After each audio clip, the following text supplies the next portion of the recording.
চট্টগ্রামের উপর দিয়ে যেই পরিমাণে বন্যা যাচ্ছে, এত বেশি পরিমাণে ক্ষয়ক্ষতি হচ্ছে। কিন্তু একটা জিনিস কি খেয়াল করেছেন? এটা নিয়ে তেমন একটা মিডিয়া প্রেজেন্স নাই, মানুষজন কোনো কথা বলছে না বা হেল্প করার যে টেনডেন্সি সেটা নিয়েও কোনো কথাবার্তা হচ্ছে না। মানে এমন একটা অবস্থা হয়ে গেছে যে চট্টগ্রামে আসলে কিছুই হয়নি।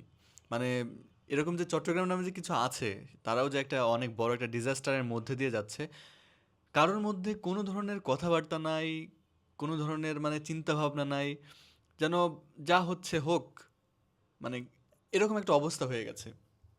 কিন্তু এই চট্টগ্রামে একসময় যখন সিলেটে বন্যা হলো, ফেনীতে বন্যা হলো, সেই টাইমে যেই পরিমাণে হেল্প করেছে, তারা হচ্ছে আম, ট্রাকে করে নৌকা নিয়ে চলে গেছে, খাবার দাবার নিয়ে, মানে লাইন পড়ে গেছে চট্টগ্রামের মানুষদের সেসব জায়গায়।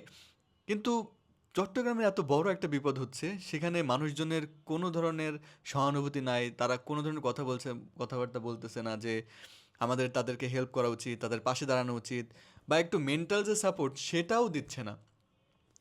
এই টাইমটাতে শুকনা খাবার, তারপরে আরো নৌকা, এই টাইপের অনেক কিছুই কিন্তু প্রয়োজন হয়। কিন্তু চট্টগ্রামের এইটা নিয়ে মানুষের মধ্যে কোনো কথাবার্তা নাই। লাইক যে ওরা নিজেদের মতো যেরকম বিপদের মধ্যে পড়েছে, ওরা নিজেরাই আবার সেই বিপদ থেকে বের হয়ে আসবে, আমাদের কিছুই করা লাগবে না। কিন্তু একবারও ভাবছে না যে এই চট্টগ্রামটা কিন্তু বাংলাদেশের বাণিজ্যিক রাজধানী। এই চট্টগ্রাম যদি বন্ধ হয়ে যায়, তাহলে বাংলাদেশের ব্যবসা বাণিজ্য অচল হয়ে যাবে।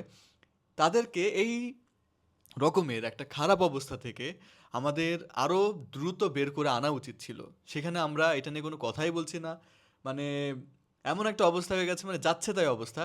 কেউ কিছু বলছি না বা কেউ হেল্প করছি না, বা তাদেরকে একটু সহানুভূতি জানানো, তাদের পাশে থাকা, কিছুই করছি না। আমরা কিরকম একটা অবস্থার মধ্যে চলে গেছি।